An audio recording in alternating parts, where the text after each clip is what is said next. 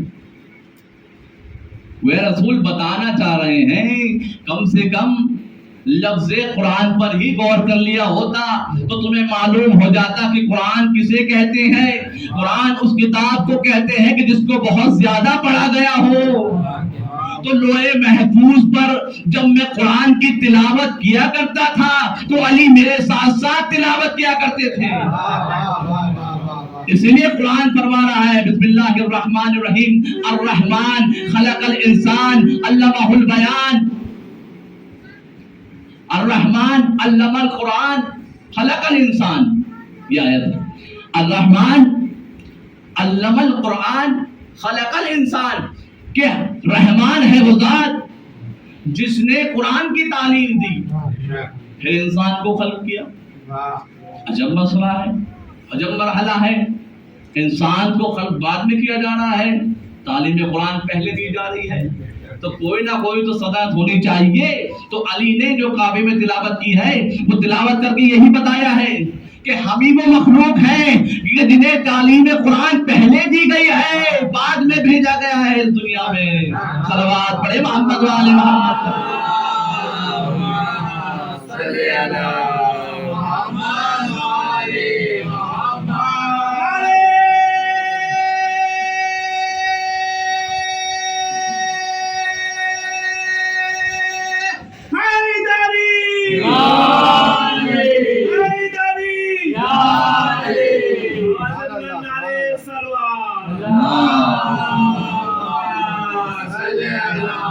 محمد والے محمد. تو یہ دوسری بیوی جن کے بیٹے عیسیٰ پاک و طاہر بیوی ہیں کہ جنہیں اللہ نے منتخب کیا اور طاہر قرار دیا. ان اللہ اصطفیٰ کے وطہر کے یا مریم. اور تیسری بیوی جناب فاطمہ الزہرا سلام اللہ. صلی اللہ محمد والے محمد. ان کی عظمت کے لیے یہی کافی ہے کہ رسول نے فرمایا فاطمہ تو بضعۃ منی, فاطمہ میرا جگر ہے. بعض افراد ترجمہ کرتے ہیں جگر کا ٹکڑا ہے, ٹکڑا نہیں, جگر ہے. جگر جسم کے اندر جو سب سے مہم چیز ہے, سب سے مرکزی چیز ہے, اسے قلب کہتے ہیں. میں عرض کرتا وقت نہیں ہے نہ میرا یہ موضوع ہے, مجھے چونکہ جناب خدیجہ کے حوالے سے کچھ تھوڑی سی گفتگو کرنی ہے لہذا اس پر آنا ہے. تو فاطمہ قلب رسول ہے.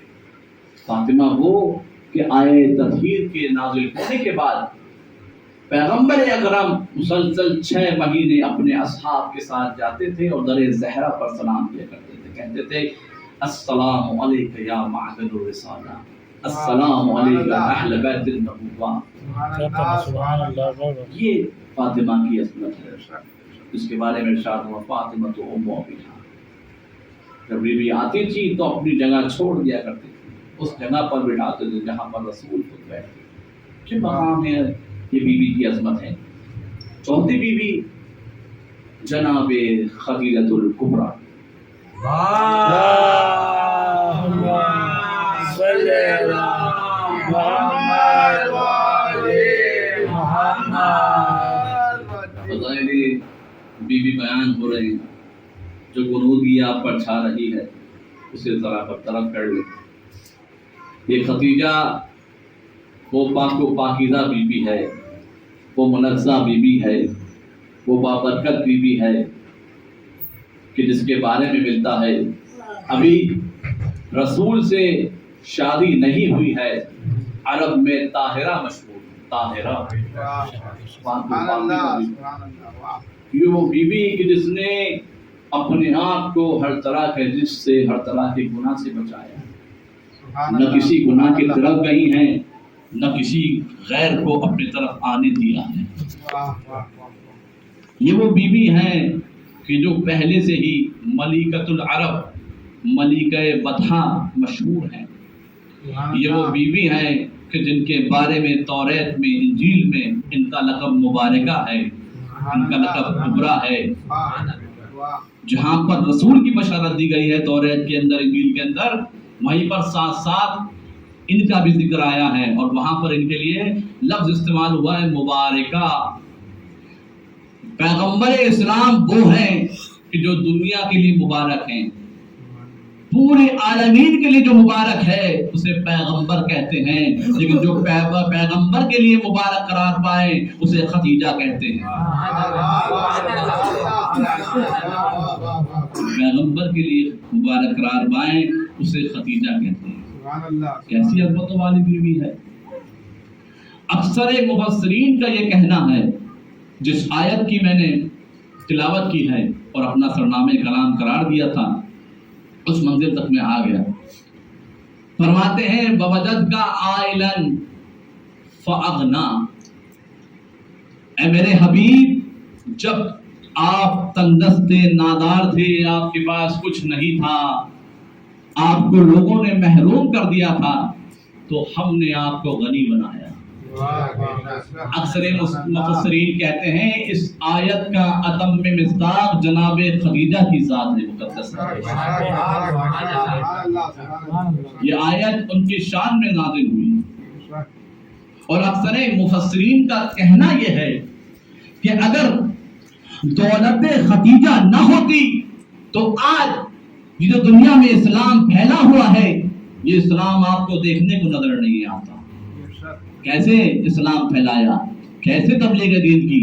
جب لوگوں کو یہ معلوم ہوا کہ مکے میں ایک نبی آیا ہے تو لوگ ملاقات کے لیے رسول کی خدمت میں آتے تھے، اور جب ملاقات کرنے کے بعد وہ شخص جایا کرتے تھے تو جناب خدیجہ خالی ہاتھ نہیں بھیجتی تھی، بلکہ مال و دولت سے نواز کر بھیجتی تھی، اور کہتی تھی اس کے عوض میں مجھے کچھ نہیں چاہیے، بس میں یہ چاہتی ہوں کہ جو پیغام تمہیں، جو تعلیم تمہیں محمد نے دی ہے اس کو نشر کرو، اس کو پھیلاؤ۔ جب یہ لوگ اپنے اپنے گاؤں، اپنے اپنے شہر جایا کرتے تھے، قریہ دیہات جاتے تھے تو پیغام اسلام کو نشر کرتے تھے، اس طریقے سے اسلام پھیلا۔ اور یہ بھی ہے کہ جو 3 سال شیب ابو طالب میں رہی ہے، شیب ابی طالب جہاں پر مکے والوں نے بائیکاٹ کر دیا تھا ان اسلام کے ماننے والوں کا، اور 3 سال جناب ابو طالب، جناب خدیجہ اور افراد رسول کے گھر والے جو اسلام کے ماننے والے تھے 3 سال وہاں رہے، تو اس شیب ابی طالب میں کس کا مال کام آیا؟ جناب خدیجہ کا مال کام آیا۔ لہذا مفسرین نے، تاریخ نویسان نے لکھا ہے کہ جب خدیجہ شیب ابی طالب سے باہر آئی ہیں تو ان کے پاس کچھ موجود نہیں تھا، ساری دولت ختم ہو چکی تھی، رسول کی محبت میں، اسلام کی محبت میں پوری دولت لٹا چکی تھی۔ مولا کائنات خطبہ قاسیہ میں کہتے ہیں کہ جناب خدیجہ نے اسلام کی راہ میں اتنا مال لٹایا کہ اسلام کو پیرو چلنا سکھایا ہے۔ یعنی اسلام جو پیرو چلنا سیکھا ہے، یہ بچہ چھوٹا ہے، جب پیرو چلنے لگے گا ماشاءاللہ تو کون ان کے ماں باپ، ان کے رشتہ دار اس کو پیرو چلنا سکھائیں گے انگلیاں پکڑ کر؟ تو انگلیاں پکڑ کر اسلام کی جس نے چلنا سکھایا اسے خدیجہ کہتے ہیں۔ بی بی خدیجہ الکبریٰ سلام اللہ علیہ کے عظمت میں آواز بلند نعرے صلوات، صلی علی محمد وآلِ محمد۔ کون خدیجہ؟ ذرا محسوس تو کریں، سوچیں تو صحیح، کم عظمت نہیں ہے۔ ہم 1 روپیہ خدا کی راہ میں دیتے ہیں، 10 لوگوں کو سناتے ہیں، ہم نے اتنا دے دیا۔ ہم کوئی پروگرام کرتے ہیں، کسی مولانا کو بلا لیا، بڑی شخصیت کو، علم کے حساب سے ان کی نظر میں جو بھی بڑی شخصیت رہی ہو، تو پوسٹر میں لکھوایا علامہ صاحب، آیت اللہ، اور فخر کرتے ہیں۔ اس میں کوئی بلائیں، آپ بلانے سے انکار نہیں ہے، بلائیں، لیکن آپ جو یہ فخر کر رہے ہیں، طرح لوگوں کو بیان کر رہے ہیں، ہر محفل میں ذکر کر رہے ہیں کہ ہم نے فلاں کو بلا لیا، اس کا کیا مطلب ہے؟ اگر آپ نے اللہ کے لیے بلایا تھا تو آپ خود بخود مشہور ہو چکے ہیں، آپ کو ذکر کرنے کی ضرورت ہی کیا ہے کہ جگہ جگہ بیان کیوں کر رہے ہیں؟ لیکن خدیجہ وہ کہ جس نے اپنی پوری دولت لٹا دی، لیکن کہیں پر کوئی ذکر نہیں ملتا کہ خدیجہ نے ذکر کیا ہو۔ جب شادی ہو کر آئی ہیں تو بیچ میں جو مال کا انبار لگایا ہے، تاریخ بتاتی ہے مال اتنا زیادہ دولت موجود تھی کہ ایک طرف رسول اسلام کھڑے تھے، ایک طرف جناب خدیجہ، اور دونوں ایک دوسرے کو دکھ نہیں رہے تھے۔ دولت کی انتہا یہ تھی کہ جب تجارت کے لیے اپنے اونٹوں کو بھیجا کرتی تھی تو 80 اونٹوں پر صرف تجارت کا مال جایا کرتا تھا۔ جب انسان تجارت کرتا ہے تو اپنا پورا مال تجارت میں صرف نہیں کرتا بلکہ اپنے لیے بچا کر رکھتا ہے۔ تو آپ اسی سے اندازہ لگا سکتے ہیں کہ جناب خدیجہ کے پاس کتنی دولت تھی، کتنی دولت تھی۔ تو ایک یہ شخصیت کہ جس نے اسلام کو پروان چڑھایا، دوسری شخصیت جناب ابو طالب ہیں۔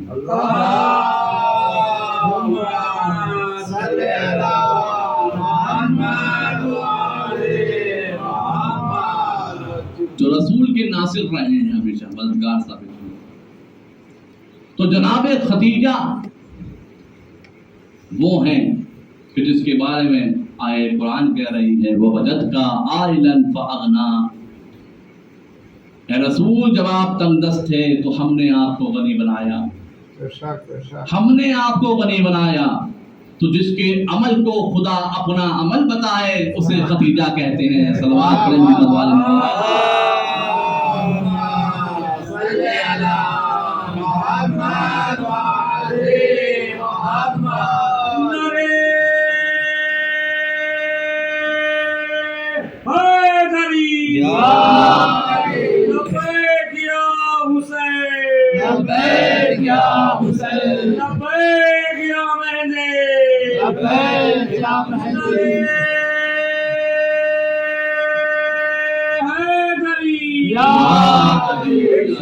ابو طالب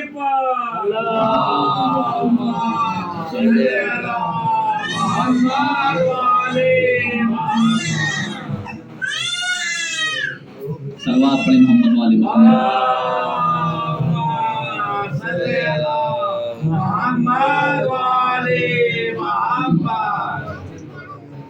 تو جناب خدیجہ کے بارے میں خود پیغمبر اسلام نے فرمایا،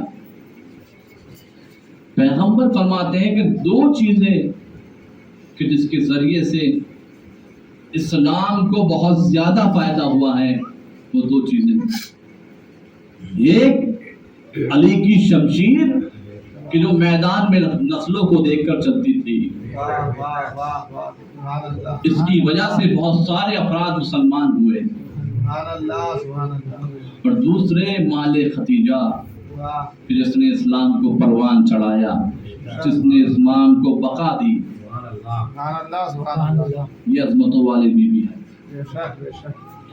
ناظرین محترم، ازواج رسول فرماتی ہیں کہ جب ہم یہ چاہتے تھے کہ رسول سے قربت حاصل کریں تو خدیجہ کا واسطہ دیا کرتے تھے، خدیجہ کا ذکر چھیڑ دیا کرتے تھے۔ ایک روز عائشہ سے روایت ہے، کہتے ہیں ایک روز رسول جناب خدیجہ کو بہت زیادہ یاد کیا کرتے تھے، تو میں نے کہا کہ میں جوان ہوں، آپ میری طرف دیکھتے نہیں ہیں، معاذ اللہ اس ضعیفہ اور بھٹی کو اتنا کیوں یاد کرتے ہیں؟ معاذ اللہ، یہ ان کے الفاظ ہیں میرے نہیں۔ تو رسول رحمت والے رسول کی پیشانی پر بل آ گئے اور آثار غضب ظاہر ہو گئے کہ خاموش رہو، تمہیں کیا معلوم خدیجہ کیا ہے؟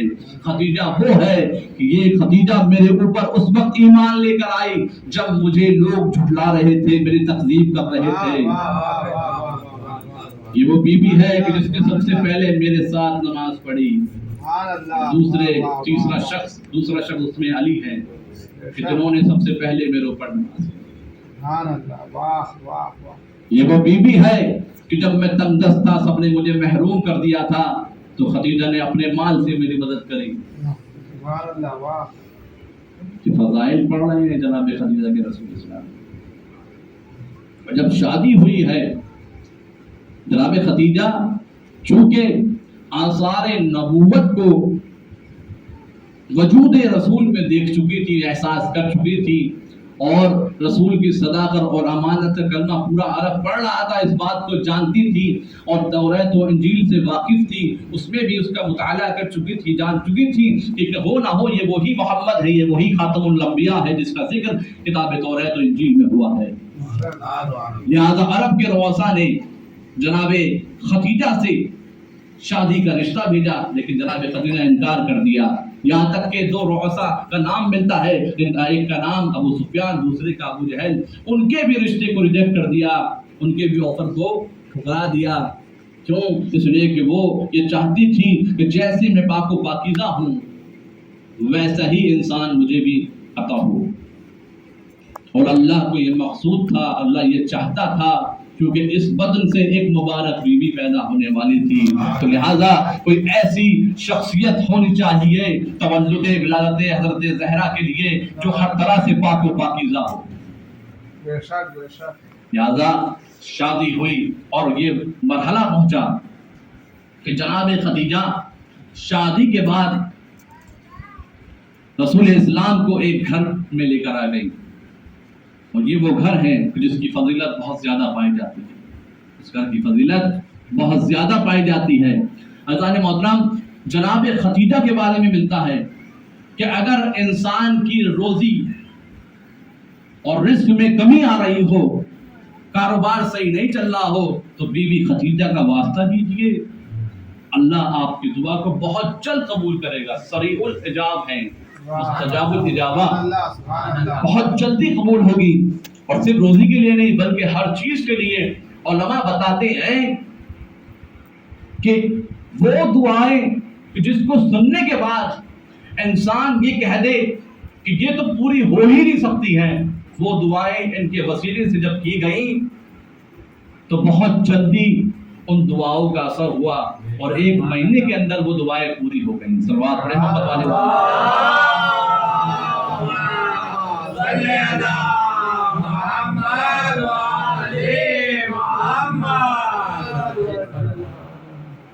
تو جس گھر میں بی بی فاطمہ، بی بی خدیجہ رسول کو لے کر آئی ہیں، اس کی بھی بہت زیادہ فضیلت ہے.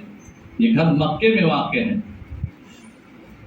علماء کہتے ہیں کہ بعد از کعبے کے بعد جو سب سے زیادہ مکے میں فضیلت والی کوئی چیز ہے تو وہ خدیجۃ الکبریٰ کا گھر ہے. کیوں اتنی فضیلت ہے اس گھر کی؟ آخر کیا بات ہے اس گھر کے اندر؟ کہتے ہیں کہ وہ گھر ہے کہ جس میں رسول کے بیٹے قاسم پیدا ہوئے، پھر ان کا انتقال اسی گھر میں ہوا، جس کی وجہ سے رسول اسلام قاسم کے ہونے سے ابو القاسم ان کی کنیت کہلائی. یہ وہ گھر ہے کہ جس کے اندر رسول اسلام نے 28 سال گزارے ہیں. اس گھر کے اندر 25 سال، تقریباً 25 سال جناب خدیجہ کے ساتھ، اور 3 سال ان کی وفات کے بعد. یہ وہ گھر ہے کہ جہاں پر حضرت فاطمہ الزہرا سلام اللہ علیہ کی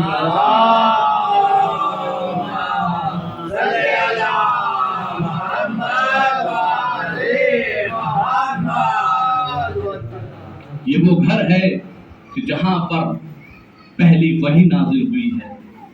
اس گھر میں جناب خدیجہ سے رسول اسلام اپنے راز کی باتیں کرتے تھے. یہاں پر نمازیں ادا کرتے تھے، یہاں پر خدا کی عبادت کیا کرتے تھے. انسان زیادہ تر اپنا وقت گھر کے اندر گزارتا ہے،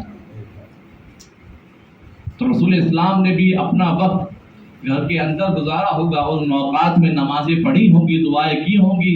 تو کتنا بابرکت گھر ہے یہ وہ گھر ہے کہ جہاں پر جناب خدیجہ کی وفات ہوئی.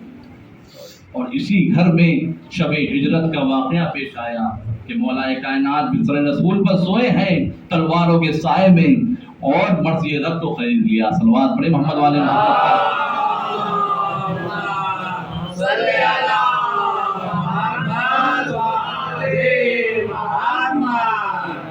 بہت سارے واقعات اس گھر سے منسوب ہیں، لیکن وقت زیادہ ہو گیا ہے، لہذا آخری بات یہی وہ گھر ہے کہ جہاں پر محبت عربی نے خدیجۃ الکبریٰ کو اپنا رازدار بنایا، رموز اپنے خدیجۃ الکبریٰ کے حوالے کی۔ حضرات محترم، روایت یہ کہتی ہے کہ اپنے راز کو اپنے دل میں رکھو، کسی سے بیان مت کرو، اور اگر تم بہت زیادہ پیٹ کے کچے ہو، بیان کرنا ہی چاہ رہے ہو، تو کم از کم عورتوں سے بیان مت کرو۔ میں عورتوں سے معذرت چاہتا ہوں، عورتوں سے بیان مت کرو۔ لیکن کتنا اعتبار تھا محمد عربی کو، رسول اسلام کو، خدیجۃ الکبریٰ کو رازدار بنایا۔ واقعہ بھی ملتا ہے، لیکن میں سمجھتا ہوں کہ وقت کافی ہو گیا، لہذا عرض نہیں کروں گا۔ احساس کریے عظمت، یہ عظمتوں والی بیوی ہے جس کو رازدار بنایا، جو مونس تھی رسول کی، ہمدم تھی، ہر ایک وقت رسول کے لیے اپنے آپ کو فنا کر دیا۔ دنیا میں اگر آپ دیکھیں تصور بھی نہیں کر سکتے ہیں، نہ ایسی بیوی پیدا ہوئی ہیں نہ پیدا ہوں گی، اس لیے کہ پیدا ہونے کے لیے فاطمہ بھی تو ہونی چاہیے، اور اللہ دوسری فاطمہ نہیں بنائی، لہذا فاطمہ کی ماں کے لیے کم از کم خدیجہ کا ہونا ضروری ہے۔ یہ عظمتوں والی بیوی مرض لاحق ہوا، بیمار ہوئی، شیب ابو طالب میں وہ مصیبتیں پڑی۔